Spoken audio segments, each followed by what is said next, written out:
Lux presents Hollywood. The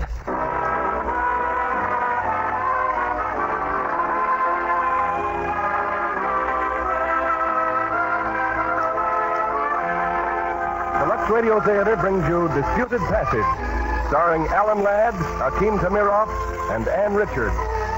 Ladies and gentlemen, your guest producer, Mr. Brian Ahern.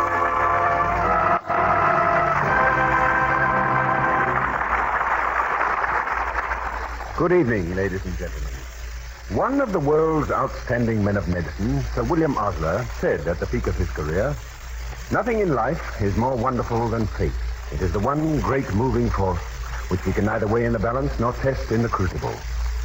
Sir William was a man of fact and research, a tireless seeker after scientific truth. Yet he never ceased to admit the existence of forces greater than his scalpel could reveal. Tonight's Lux Radio Theater play disputes this passage, or rather puts it to the test in one of the screen's most moving stories. From Lloyd Douglas' great book, Disputed Passage. It comes to us from Paramount Studios. Among our stars tonight is Alan Ladd. Co-starred with Alan tonight is the versatile character actor, Akim Tamiroff. Also a newcomer to this stage, but for many years Australia's top film favorite, Miss Ann Richards. Disputed Passage takes its title from lines by a favorite American poet, Walt Whitman, who argued that wisdom could best be acquired through challenge and dispute instead of blind agreement or acceptance. And now, here's the first act of Disputed Passage, starring Alan Ladd as John Bevan, Akim Tamiroff as Dr. Forster, and Ann Richards as Audrey.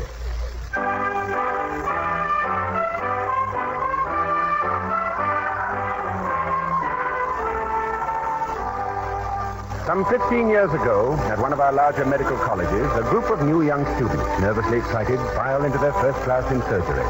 They know the significance of the moment. It marks more than the start of their careers. It is their introduction to the almost legendary figure who will rule their lives for the next 4 years. Their teacher, Dr. Max Forster. Well, what's the idea of keeping us waiting like this? Don't worry. You'll see so much of Forster, you'll hate the sight of him. Yeah, who says so? Every guy who's ever studied under him. He's a sarcastic, egotistical heel, and I'm ducking the eminent Dr. Forster every chance I get. He's still the greatest surgeon in the world. Oh, you'll find out, Bevan. You'll find out. Right down, here he comes. Sit down, sit down. This is a classroom, not a ballpark. Well, for reasons known only to yourselves, you have elected to study the science of medicine. All right? But get this for your head. You are no different than any other class of beginners in any other medical school. Your own opinions to the contrary. At least 60% of you will prove so completely stupid that you will have to leave for the protection of the general public. Only in 10% of you will there be a meager evidence of superiority. It is to that 10% I now speak. From this small group will come the pure scientists, in whose life there's room for nothing but science. Someone, someday, will tell us what we want to know about cancer. Someone will give us the cure for infantile paralysis. If I may venture a prediction, the men who are to achieve these feats are already born. Perhaps they are experienced scientists on the eve of their discoveries. But it also may be that they are students in some medical school. These men may be here, in this room. All right now? As I call your names, you will rise. Ralph Anderson? Yes, sir. Well. Gentlemen, Mr. Anderson obviously will specialize in surgery. Thank you, sir. Yes. Since nature has seen fit to give him hands suitable only for stump pulling, he will no doubt pursue a career requiring to greater delicacy and skill. You may sit down, Mr. Anderson. W. Bain? Yes, sir. Oh, ladies. And so you have decided to overcome the handicap of your sex and go out to do a man's work. Very well. No doubt you see yourself as some ministering angel, restoring health to those fortunate enough to feel your cool hands upon their fevered brows. I see no reason why I can't be a good doctor just because I'm a woman. Oh, you don't? Well, perhaps you suffer from faulty vision, Miss Bain. Sit down. John Wesley Bevan. Stand up, John Wesley. Let the congregation see you. Yes, sir. The records indicate that you came from a righteous little college engaged in the manufacture of preachers. That's right, sir. Well, you will be interested to know we have a standing reward here for any dissection that proves the existence of a soul. How much is the prize, sir? I shall be glad to sign the check, Brother Bevan, and let you fill in the figures. As a son of faith, you doubtless believe in the hereafter. Well, it's a theory, sir, that science hasn't yet disproved. Science concerns itself with facts, not metaphysics. And you will find no interest here in a churchman's views on anatomy or pathology. I can quite understand that, sir. Any more than a scientist's viewpoint would be of any interest on religion. I trust, Brother Bevan, you will not be long in learning that rhetoric belongs in a pulpit, not the laboratory. I'd always supposed that, sir. Until now. Quiet! If there's any more of this moronic laughter, I'll dismiss the class. All right, sit down. Alexander Claxton. Alexander Claxton!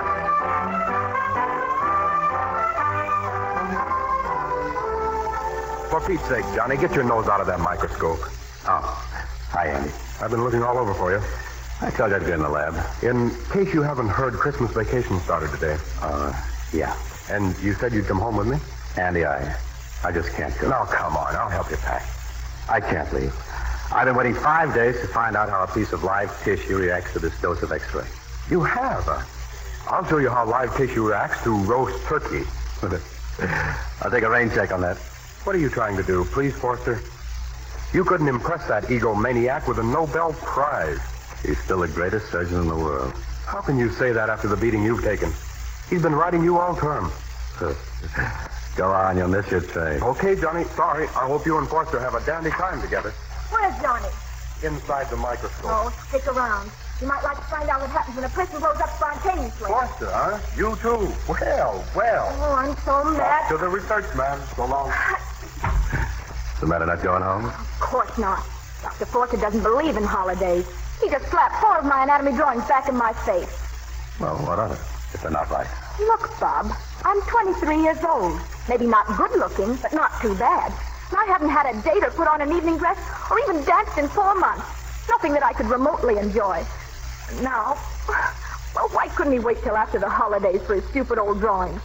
Hey, now, wait a second. You don't have to cry about it. Who's crying? Why, he couldn't make me cry. Oh, it's no use. Got a spare shoulder I could borrow. Sure. Now, look, Winnie, it's just that... Well. Your unselfish devotion to scientific labors, both of you, is most commendable. May I suggest that a bench in the park might offer better facilities for your present type of research. Get out of here. Okay, I'll get out. You bet your boots I'll get out. Hey, what are you doing? Oh, you've got eyes, Brother Bevan. So far as I'm concerned, Lincoln just signed that proclamation. This slave's going out and celebrate her freedom. Come on, let you and I get stiff. Well, Winnie, but I can't go. You don't want to go? You don't know how I want to go. But these experiments cost money, and in just about 42 minutes, something's going to happen in that test tube that I've been waiting a good many days to see. I get it. Or do I? Well, how about a date for next Christmas? Well. Oh, do you realize there are 3 more Christmases before we get out of this reform school? Yeah, that's the trouble. There's not enough time in 4 years. How can you learn what it's taken? You're talking like he talks. Like Foster. Am I? I didn't mean to. I'm just scared, Winnie. Scared that they'll hand me that diploma and I won't be ready to take it. It'll be here before we know it. Before we know it.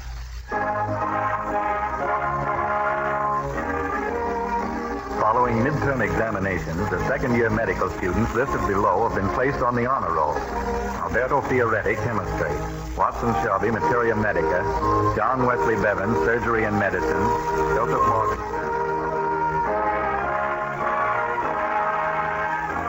From Dr. Max Foster to all third-year medical students, from January 4th to 17th, all laboratory sessions will be in charge of John Wesley Bevan. Anyone failing to attend these sessions will be held accountable to the dean of the university. Well, how do you like that? Bevan. Well, why not? He's top man in the class. Forster had to choose him. Yeah, and Bevan's no different than Forster.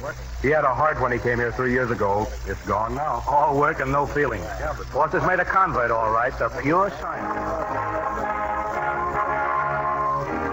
Commencement exercises, College of Surgery and Medicine, will be held June 3rd on Hadley campus.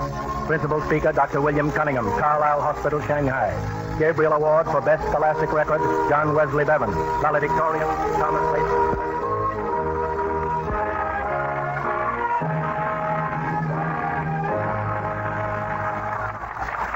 Yes, gentlemen.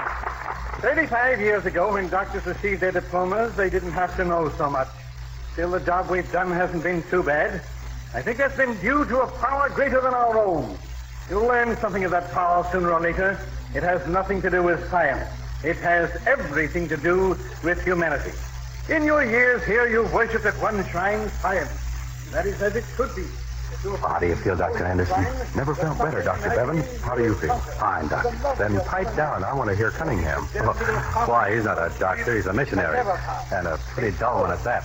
I charge you, you cannot cure the ills of a body and leave the soul in torment. And that's all that 35 years have taught me. And for what it's worth, I pass it on to you. Thank you, gentlemen, and good luck. Thank you, Dr. Cunningham. Now there remains the awarding of one special award, Dr. Matchpot. I am sure you will realize that the warm atmosphere of brotherly love engendered by Dr. Cunningham has nothing to do with the appointment I'm about to make. I'm asking John Wesley Bevan to hold forth in my laboratory for the coming year as my assistant. Do you accept, Dr. Bevan? Yes, sir. Like you, I recognize the ship is more important than the crew. Thank you, sir.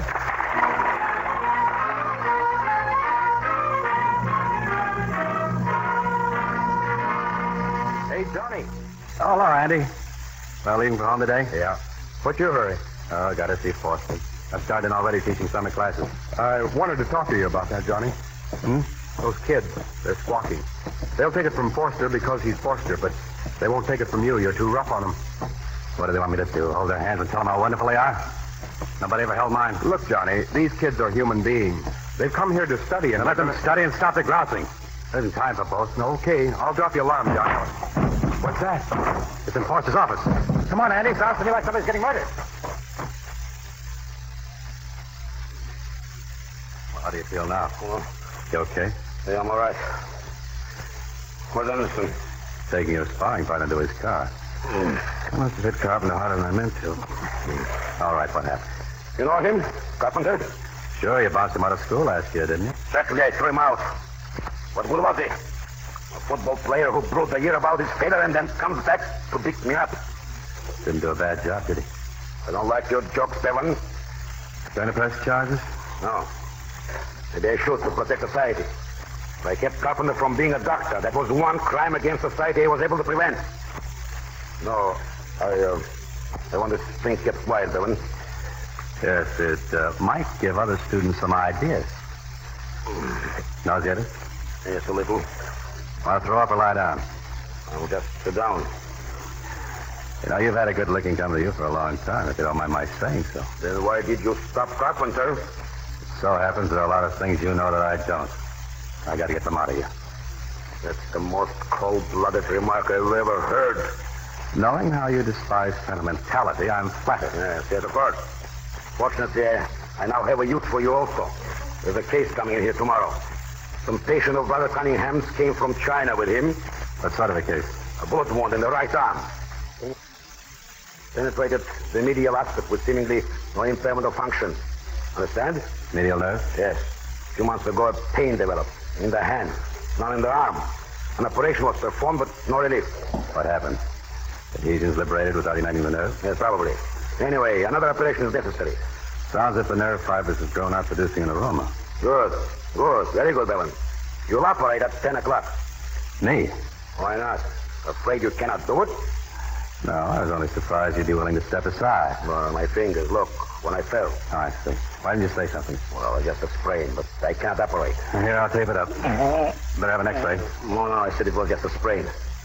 And as for Cunningham's patient, Bevan, get it through that thick skull of yours that I'm interested in only one thing, good surgery. Who performs, it doesn't matter. Now tape up his fingers.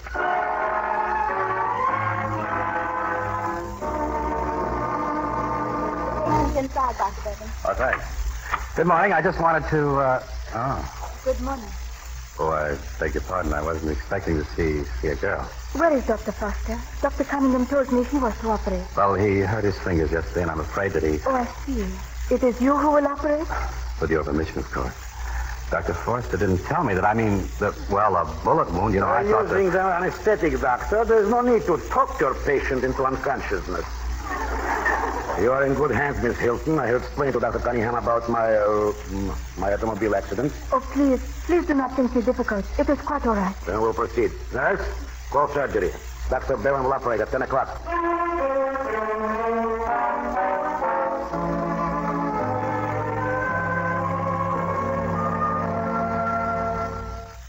Your stuff will be right in, Miss Hilton.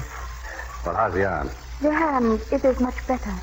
The arm, it is still very painful, Doctor. Well, it's fine. I'm glad it pleases you. I myself am not delighted. Won't you sit down? Oh, thanks, but I'm afraid I haven't time to visit. But the pain, you have not told me why. Well, your arm hurts simply because of the operation, but the hand is better because we removed the tumor from the nerve. Oh, I see. The bullet almost severed the nerve. You must have suffered terribly. These days, there are many Chinese who suffer. Chinese? I am Chinese. Did you not know? Oh, that's your name, Audrey Hilton. Your face. Are you joking? On the contrary, Doctor. It is inside that a person is what he is. I was born in China, educated in China, and I did not leave there until a few months ago. Yes, I am Chinese. But your parents? Americans. They were killed when I was so young. My foster parents were Chinese. They are the only family I have ever known. I hope I said nothing to offend you. Oh, please, do not think of that. Well, you're doing fine, Miss Hilton. Another week like the past one, and you'll be playing tennis. An American sport I have not yet acquired. But already I have succumbed to fishing. Dr. Cunningham taught me. I'll have you know I was once the best hook and worm fisherman in the whole state of Wisconsin. How long has that been? Years ago. You know, when you talk like that, you are a different person. For a little moment, you are not the stern Dr. Bevan. I think it will be a great relief to you when I can leave here. You regret even those few minutes that keep you from your work. This is my work, part of it. Besides, I enjoy talking with you. Excuse me, Dr. Bevan. Yes? Dr. Forster just called. There's an emergency at Tamiroff General Hospital. He wants to know if you can leave tonight. Tonight? Oh, yes. Tell him I'll go. I'll see him in a few minutes. Yes, sir. Centerville? That is not far from the Cunningham's place. You'll be staying with them when you leave here? Yes. I knew them many years in China. They are so kind to me. They have a wonderful place in the mountains. There is good fishing there, Doctor. Yes, I guess there is. Well, I'll see you when I get back from Centerville. Goodbye, Miss Hilton. Goodbye, Doctor.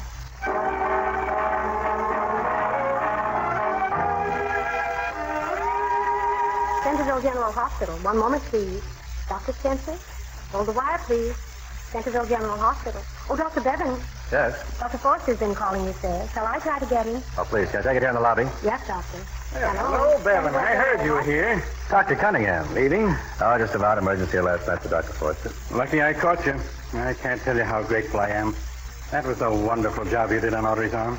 Have you seen her? I was down there yesterday. I'm sorry I missed you. I stopped by here to see if you couldn't come up to the lake. Well, thanks a lot. Bass are biting now, and I hear you rather fancy yourself a fisherman. I sure do, but I've got to get right back. There are quite a few cases, and then I've got my classes. Sorry, Doctor. I'm sorry, too. Audrey will be very disappointed. She hoped to see you at the lake. Oh, but she's still in the hospital. Oh, no. Forster sent her home yesterday. That's why I went down there. Oh, he did, huh? Yes, he seemed to think she might have left before this. Well, that's very interesting. What do you use for bait up at the lake, Doctor? Well, to tell you the truth... Dr. Bevan, Yes? I have Dr. Forster on the phone. Yeah, and you can have him. What did you say, sir? Tell Dr. Forster you're very sorry, but I just left town. You left town? Yeah, I've gone fishing.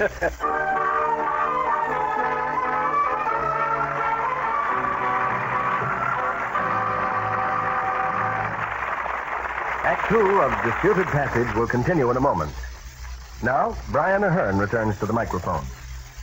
Act 2 of Disputed Passage, starring Alan Ladd as John, Akim Tamiroff as Dr. Forster, and Ann Richards as Audrey.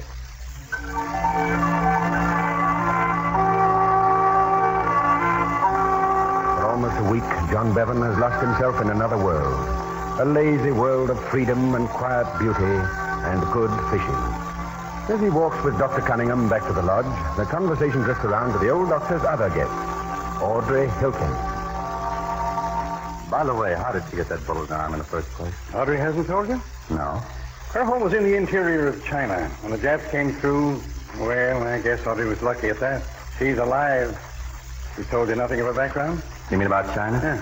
She's no more Chinese than my Aunt Minnie. Audrey thinks of herself as Chinese, and well, that makes her Chinese. She's an American. You've known her long? Well, since she was a child. Every year or so, I'd visit her home, her foster parents' home. But they're all gone now, the old people and their children, massacred. Can't blame her for wanting to return. She wants to help. Return? Yeah, she didn't come to the States just for an operation. She's raising funds for China. Oh, I see. Well, here we are. Let me have those fishios. My turn to clean.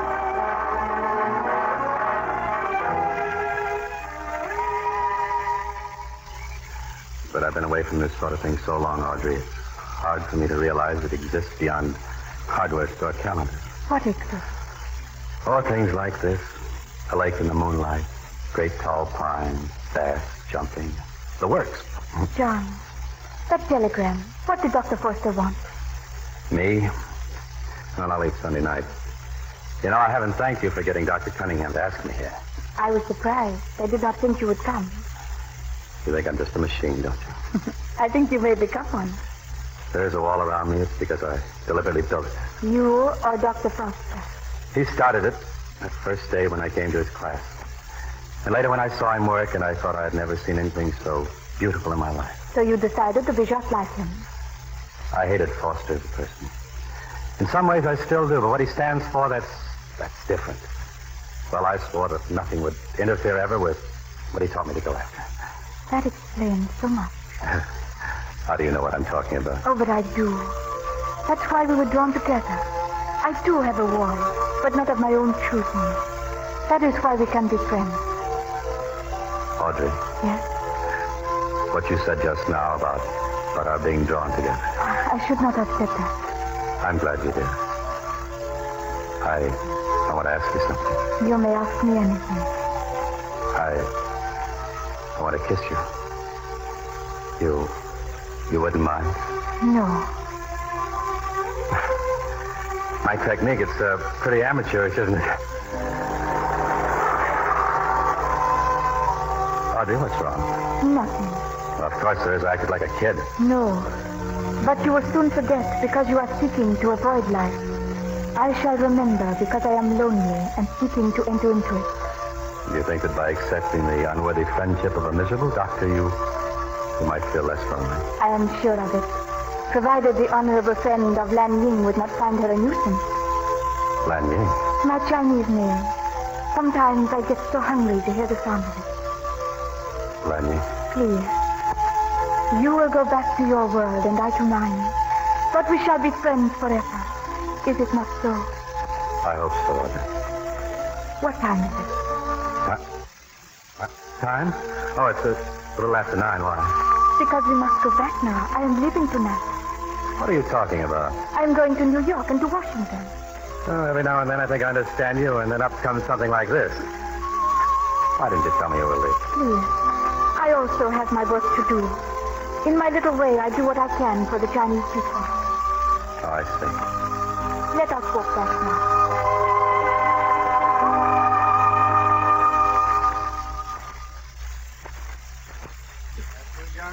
Yes, I'm sorry I'm late. I stopped in town to call Forster.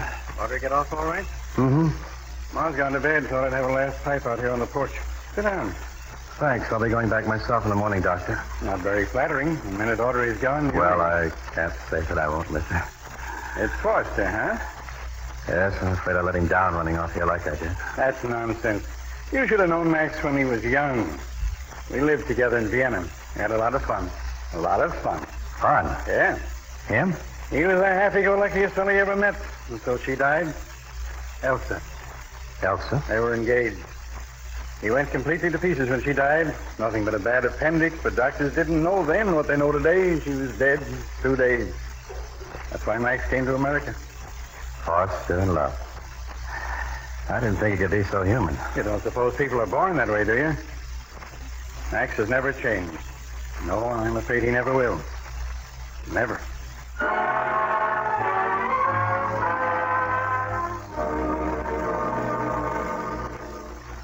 Well, Brother Bevan, I hope you enjoyed your fishing trip.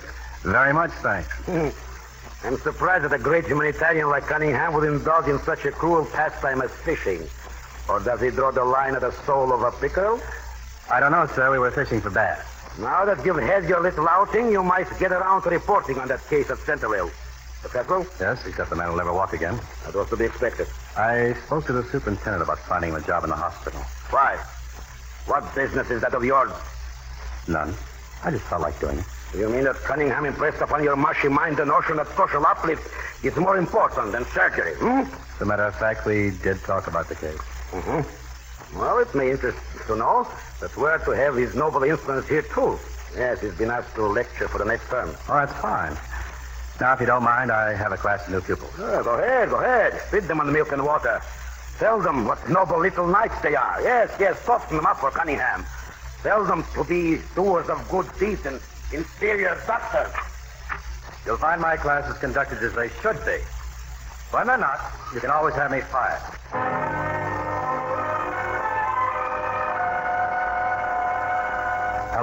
Hello? Your call to Washington is ready, sir. Thanks. Hello, Audrey? John, what is it? There is something wrong? Oh, no, nothing, except I want to see you. I've been trying to reach you all week, Audrey. Dr. Cunningham says you're leaving for China. Yes, John, soon. I have been thinking that I must go. Well, I've been thinking too, Audrey, and I have to talk. You cannot come to Washington? Well, the hospital's pretty full. I don't know when I could. But... Oh, would you like me to come to you? I could stop off if that would be agreeable.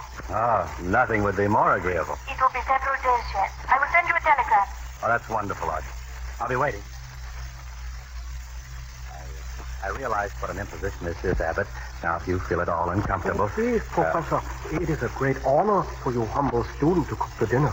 Well, what about the dinner? Is it going to be okay? Oh, the dinner will be excellent if the professor's nose will permit him to eat it. Pretty smart, aren't you, Abbott? Oh, someday, perhaps. Not now.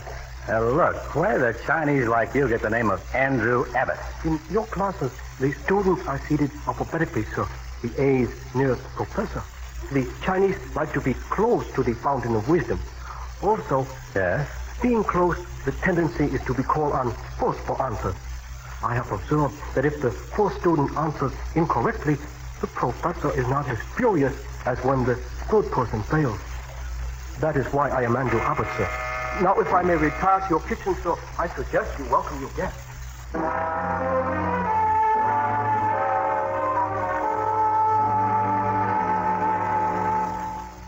But you should not have served the Chinese dinner, John. You see, now I am homesick. Do you like it? It was perfect. But you did not tell me you had a Chinese cook. One of my students, he volunteered to help me out. How is he called? Andrew Abbott.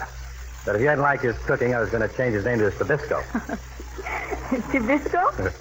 Just a private joke between Abbott and me. You surprised me, too, Audrey. Did I? Mm-hmm. The clothes you're wearing. This is how I dressed in China. And since you are the person with whom I'm most comfortable, I wanted to dress in the clothes in which I am most myself. Thank you. Forgive me if I stare, but you're beautiful. You don't know what it means to me to have you here. John, at dinner you started to tell me about Dr. Foster. Oh, yes. Well, it wasn't until Dr. Cunningham told me about his fiancée died, I realized what a fool I've been. There's really no conflict between science and life. It was Forster's bitterness that deceived me. He was just trying to alibi his own frustrations. Thanks to you, I see that now. I'm glad you feel more kindly toward the world. Well, I'm not thinking of the world. I'm thinking of us.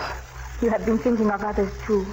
Dr. Cunningham wrote me what you did for that man in Centerville, the one who cannot walk. Audrey, don't you see? That's all you're doing. 6 months ago, I wouldn't have bothered my head about that man. Oh, but you would if you had known. Yes, I'd known you and been in love. No, do not say that. Oh, I must say it. I fought against it at the start, and quite suddenly I knew that was my salvation. I want you here always.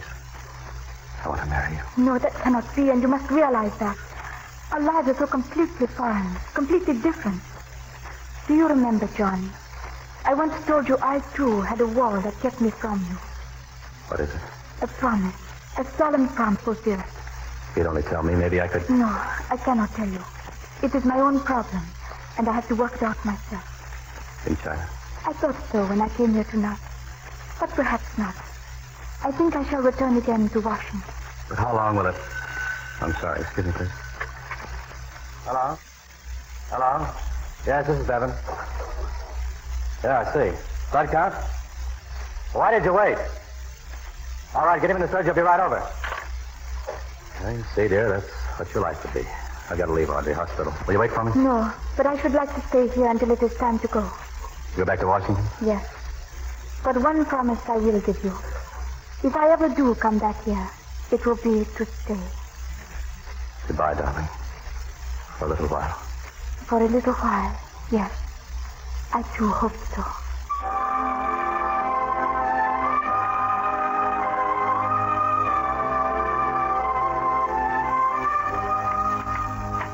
The ambassador will see you now, Miss Hilton. Thank you. Come in, please. It is good of you to see me, Excellency. I'm happy to express my gratitude for your great accomplishment. Excellency, it has been successful. Yes, the money China so desperately needs is being loaned to us. Your work is largely responsible. Stanling would have been very proud of his foster daughter. You make it very difficult for me to ask the question that has brought me here. I can help you? Yes, because it has to do with Stanling. It brings back the picture of how I last saw him and his family. After the Japanese went through, I found them in the doorway, what remained of them.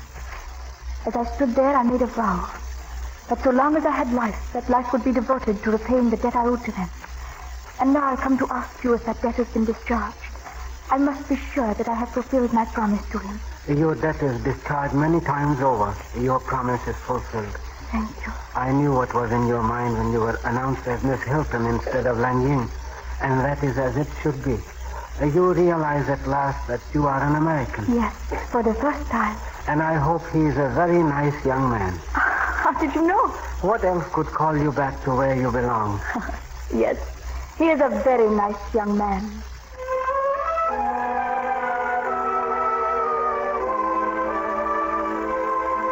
Hello, Max. Oh. Come in, Cunningham. Come in. Seen Bevan today? In this morning? You know that boy's very fond of you. Bevan? Bevan is fond of no one. He doesn't know what emotion is. And besides, I suppose you leave Bevan alone. We're getting along very well. Actually, you're very fond of him, too. Yes, promised. Great promise. If nothing happens to hold him back. Nothing will hold him back. That's what I wanted to make sure of. It'll be a bitter blow if you turned against him. Me? What are you trying to say? He's going to be married. He what? Yes, he called me a little while ago. Wants us to have dinner with him tomorrow night. Audrey Hilton will be back from Washington in the morning. So that's it. That's it. I knew he'd been seeing the girl, but I had no idea he'd be such a stupid just a minute. I know. You think it is wonderful. Of course I do. Yes, of course you do. What difference does it make if the world loses a potentially great scientist so long as he's happy? Devon needs at least 5 more years of training. What makes you think he won't get it? For a wife? He'll be out grabbing for money. You're wrong, Max. He'll work harder than ever. A man doesn't always get a chance at real happiness. You, of all people, should know that. And you should know to mind your own business. Now, let me alone. Come in. It is good to see you, Dr. Foster. Forgive me for coming to your hotel, but I wanted to see you alone. I thought John would be with you. When I called from the station... He was detained for a little while at the hospital. Miss Hilton, I came in hope that I may be frank with you. If you will grant me the same privilege, Doctor. Yes, agreed. I understand you plan to marry John Bevan. Yes. Mm-hmm. And you realize, I suppose, that you are ruining a brilliant career, possibly one of the greatest. I know you're serious, and so does John. We do not believe them. Oh, I wish you could trust me. I will not hurt him nor his career. You have already hurt him. But it is not true. How could I? In the only way that matters, his work. It has fallen off miserably since you first came here. There is no reason for that. There is every reason, Miss Hilton. No man can concentrate when his mind is beset with doubts, anxieties. Doubts? But he has no doubts. Think, John. Miss Hilton. It is a man who chose a path for himself because he saw it would lead to a definite goal. Now, if you were in his position and you abandoned that path, wouldn't you be worried, fearful that you had done the wrong thing? Yes, that I can understand. I came here not to influence you, but to make certain things clear which perhaps you have not understood. The decision must be yours. Mine No, yours. and his. Yours only. He had made 2 promises. One to himself and the other to you.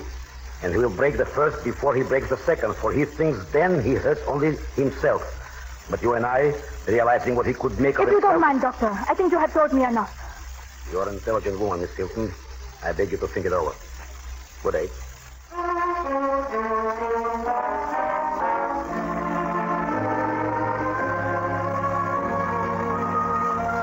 Get hold of yourself, John. She said she'd be here, and she will. So why did you check into that hotel and an hour later check out? Because she's probably coming here to your place. Oh, I should have met that train. The Forster gave me such a stack of work that That's probably Audrey now. John Bevan? Yes? Telegram, sir. Oh, thanks. Bad news? We must follow our separate paths. You to your goal. I to mine. Goodbye. It's signed Lanyon.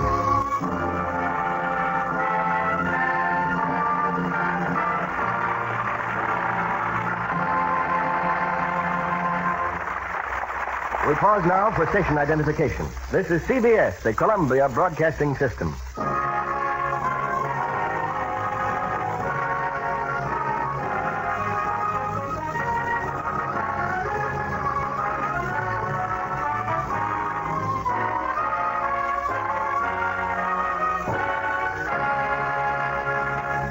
In just a moment, our stars will return in Act 3 of Disputed Passage.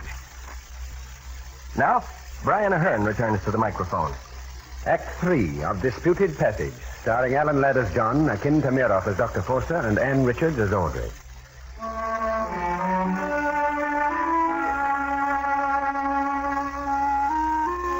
Three weeks have passed since Audrey Hilton's disappearance. Defeated and hurt, John Bevan has plunged into his work with even greater intensity than ever before. But his efforts show only an increasing mediocrity.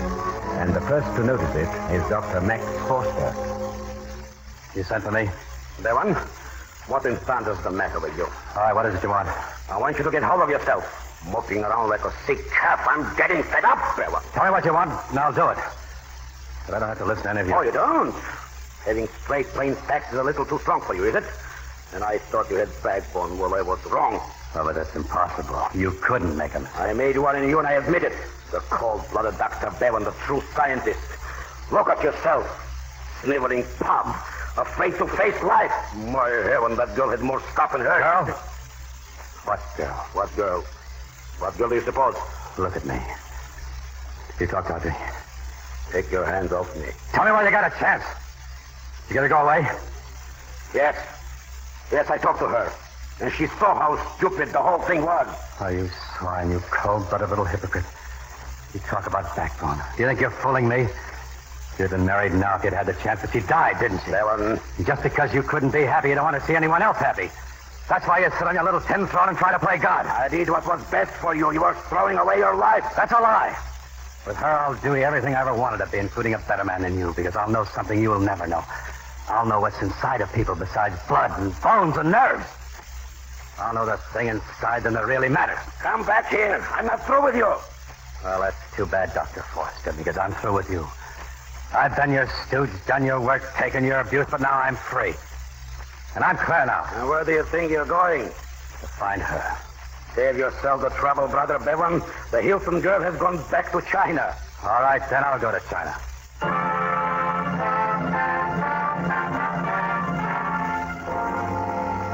I don't want to sound discouraging, Doctor, but I'm afraid you'll be wasting your time.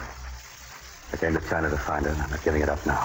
These are war times. All communication with the interior is destroyed. And if you should reach Shenzhen, Miss Hilton may be 1,000 miles away. I've traced her this far. Can you give me what papers I need? I'll get them. Doctor, the Chinese have an ammunition depot at Shenzhen. That means constant bombing from the Japs. It's very risky. She went through, didn't she? Very well. I'll arrange for your horses and guides. You can plan to leave tomorrow. Before the bombers came, Doctor, this was the village we call Shenzhen. Slaughterhouse. It's like a nightmare. Perhaps we do better not to stop. I got the rest of the horses. Tell your men. Wait this place. Hey, what is it? I do not know. Monsieur! Yes? You will pardon my amazement, monsieur, but I did not expect to see a white man. Can I get food for these horses? And for yourself, monsieur. The hospital here is at your disposal. Hospital? Oh, where's the doctor? Permit me, such as I am. My name is Lafayette. Your arm. The air raid. But I was fortunate, only a fracture. Well, if you'd care to have me look at it, I'm also a doctor. A doctor? Oh, come in, monsieur. I beg you to come in. I have 40 wounded inside.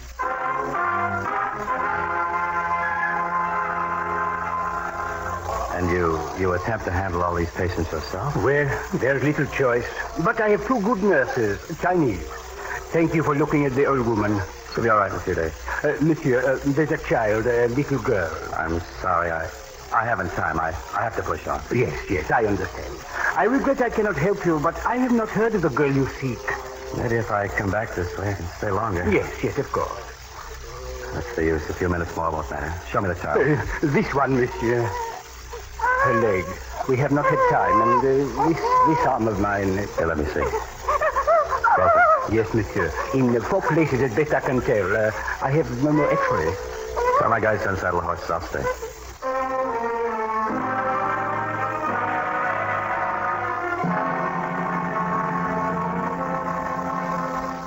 Where's the doctor? Hurry, will you? This boy was hemorrhaging. You can take off your gown, doctor. What do you mean? The boy died an hour ago. Oh. Come inside. You must lie down. You have not stopped for 15 hours. Come, in here. Those poor, helpless people. If I could only make them understand. Oh, but you do. Your tone reassures them as much as words could. Monsieur, I am much interested in your technique. In all my experience, I have seen but one other man who uses instruments as you do. Oh? Yes, at the Sorbonne in Paris. I once studied there. The great Forster. A few weeks ago, I was the assistant of the great Forster. Monsieur, you are joking. No. Nobody jokes about Forster. Listen. Plane? Yes, doctor. Planes and bombs. Well, they wouldn't bomb here again. I'm afraid they will. They are trying to destroy an ammunition dump. They missed it yesterday. We've got to remove our patients, doctor. There is a bomb shelter in the rear. Hurry, please.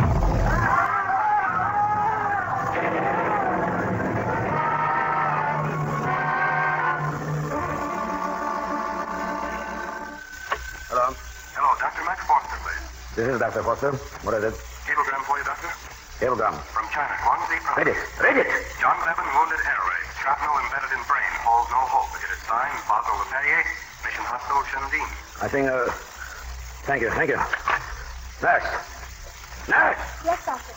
Find out where Shantin is in China and the quickest way I can get there. I must get immediate observations. Don't stand there. Hurry!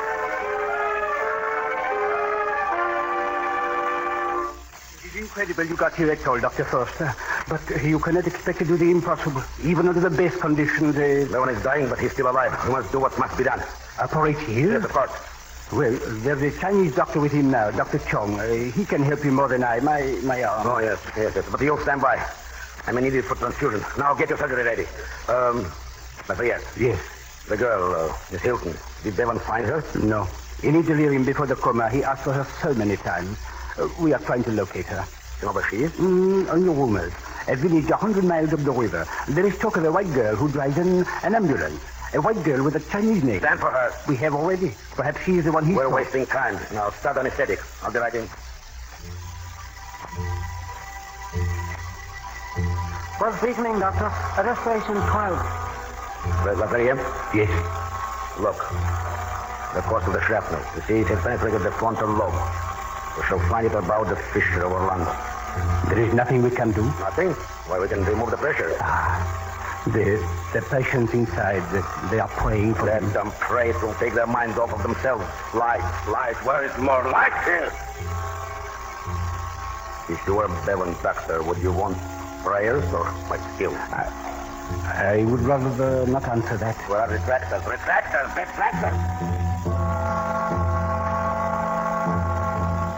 Hurry, doctor. You must hurry. Now stop your stupid talk.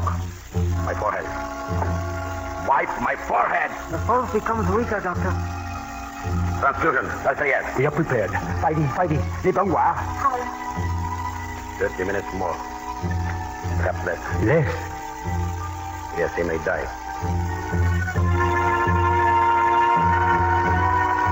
Halt. Respiration. The pulse is stronger, Doctor. Respiration 18. Sponges, nurse. Bandages. The operation is finished.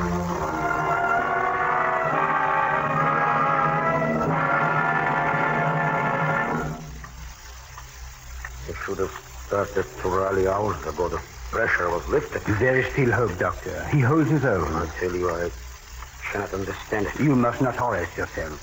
You operated under tremendous difficulties. In your own surgery... No, that's got nothing to do with it. The operation itself would not have been more successful no matter where it was performed. Whatever these two hands can do, they have done. But there he lies, and I'm helpless. Yes. All that science can do has been done. Nothing can help Dr. Bevan now except himself. Himself? And what does that mean? What can Bevan do? He's never come out of the coma. There comes a time when we are all helpless, we men of medicine, when nothing can help except something inside the patient, the will to live. If there were but some way to strike a spark within him. Save your breath, please. I have no time to listen to talk of mystic powers. Oh, no. I speak of nothing strange, monsieur. I speak only of his soul. Doctor, do you hear? The planes again. Planes? We can't move him. Get him matters quick. Furniture. Anything that might protect him. Wait. It comes from the west. The Japanese never come from the west. Chong, look. It is a Chinese plane. It is landing. A woman gets out. A woman. What woman? She's coming to us, gentlemen. It is Audrey Hilton.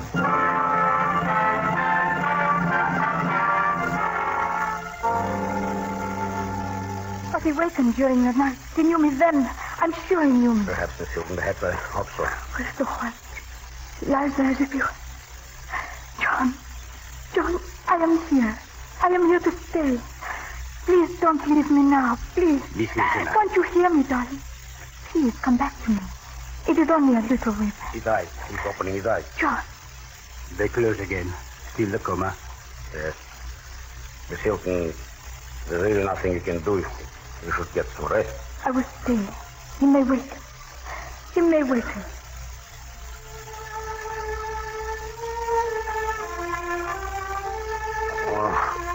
I must have dozed off. How is he? He has not moved. This blanket. The John was cold. She put it about you. Audrey, you? Audrey. Look, he rouses. Doctor. Stand aside. Audrey, don't go. No, my dear. I will stay always. God in his infinite mercy. Foster. Is that you? Yes, John. Don't try to talk.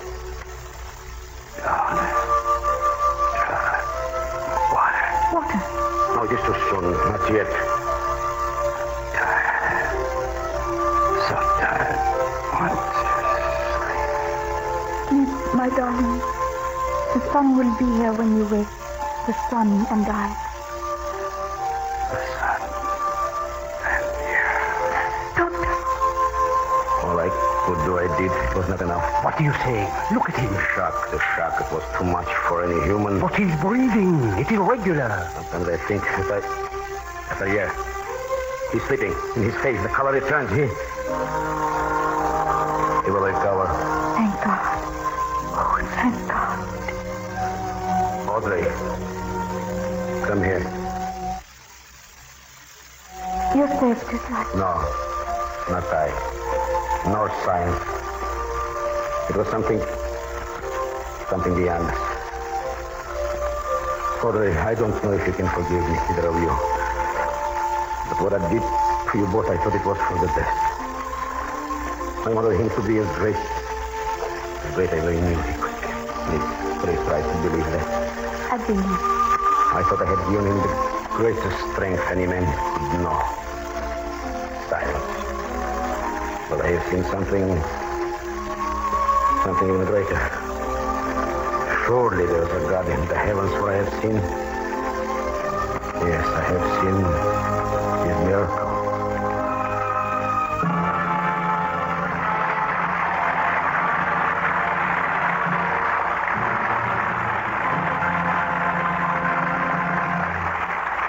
Our stars will be back for a curtain call in just a moment.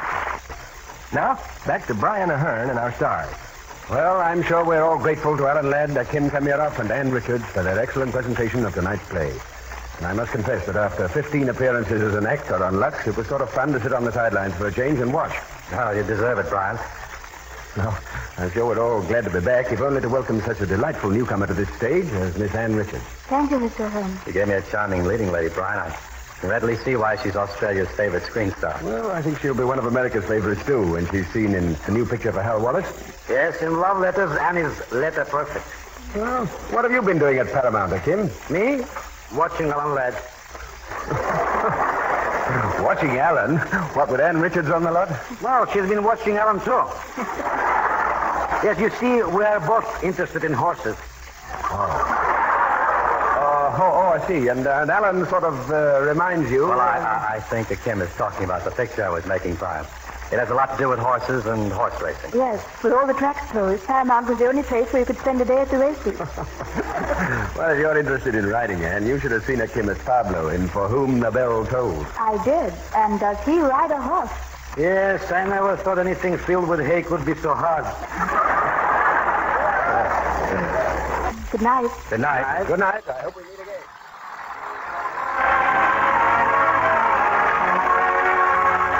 This is your announcer, John M. Kennedy. This is CBS, the Columbia Broadcasting System.